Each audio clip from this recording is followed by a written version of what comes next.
ನಮಸ್ತೆ. ಈ ವಿಡಿಯೋದಲ್ಲಿ ಮನೆಗೆ ಉಪಯೋಗಿಸುವಂಥ ಒಲೆ ಹೇಗೆ ಬಳಸೋದು ಅಂತ ತೋರಿಸ್ಕೊಡ್ತೀವಿ. ಮೊದಲನೇದಾಗಿ ಸೌದೆ ತುಂಡು ಮಾಡಿ ಈ ಥರ ಒಲೆಗೆ ಹಾಕ್ಕೋಬೇಕು. ಎಣ್ಣೆ ಅಥವಾ ಕರ್ಪೂರ ಹಾಕಿ ಬೆಂಕಿ ಹಚ್ಕೋಬೋದು. ಒಂದು ಕಟ್ಟಿಗೆ ಹತ್ಕೊಳ್ಳೋವರೆಗೂ ಸ್ವಲ್ಪ ಕಾಯಬೇಕಾಗುತ್ತೆ.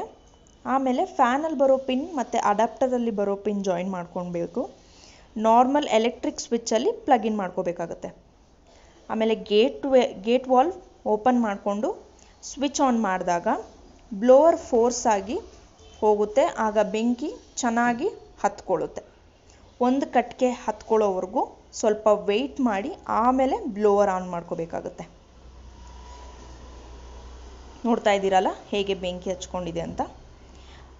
ಪಾತ್ರೆ ಒಲೆ ಮೇಲೆ ಇಟ್ಕೊಂಡು ಬೇಕಾದಾಗ ಚಿಕ್ಕದಾಗಿ ತುಂಡು ಮಾಡಿಕೊಂಡು ನಿಧಾನಕ್ಕೆ ಸೈಡಲ್ಲಿ ಹಾಕೋತಾ ಬರಬೇಕು. ನೋಡಿದ್ರಲ್ವಾ, ಇದೇ ಅತಿ ತುಂಡುಕಿರೋದು ಅಲ್ಲಿಗೆ ಪೀಸು. ಅಡಿಗೆ ಆದಮೇಲೆ ಮೊದಲು ಸ್ವಿಚ್ ಆಫ್ ಮಾಡಿ ವಾಲ್ವ್ ಆಫ್ ಮಾಡ್ಕೋಬೇಕು. ಆಫ್ ಮಾಡಿದಾಗ ಒಲೆಯಲ್ಲಿರೋ ಹೀಟ್ ರಿಟರ್ನ್ ಫ್ಯಾನ್ಗೆ ಹೋಗೋದಿಲ್ಲ. ಫ್ಯಾನ್ಗೆ ಕೂಡ ಏನೂ ಡ್ಯಾಮೇಜ್ ಆಗೋದಿಲ್ಲ. ಪಾತ್ರೆ ಇಳಿಸಿದ ಮೇಲೆ ಒಲೆನ ನೀರಲ್ಲಿ ಆರಿಸ್ಬಾರ್ದು. ಅಡುಗೆ ಆಗೋಕ್ಕೂ ಸ್ವಲ್ಪ ಹೊತ್ತು ಮುಂಚೆನೇ ಕಟ್ಟಿಗೆಗಳು ಹಾಕೋದು ನಿಲ್ಲಿಸ್ಕೊಂಡು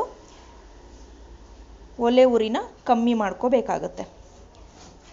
ನೆನಪಲ್ಲಿರಲಿ, ನೀರು ಯಾವುದೇ ಕಾರಣಕ್ಕೂ ಹಾಕಿ ಬೆಂಕಿ ಹಾರಿಸಬಾರ್ದು. ನಿಧಾನಕ್ಕೆ ಒಲೆ ಇಳಿಸ್ಕೊಂಡು ಬೂದಿ ಕೆಳಗಡೆ ಇರುತ್ತೆ, ಆರಾಮಾಗಿ ಕ್ಲೀನ್ ಮಾಡ್ಕೋಬೋದು. ಸಣ್ಣ ಸ್ಟವ್ ಕಡಿಮೆ ಅಡುಗೆ ಮಾಡ್ಕೊಳ್ಳೋದಕ್ಕೆ ಚೆನ್ನಾಗಿ ಉಪಯೋಗಕ್ಕೆ ಬರುತ್ತೆ. ಮನೆಯಲ್ಲೇ ಆರಾಮಾಗಿ ಉಪಯೋಗಿಸ್ಕೋಬೋದು.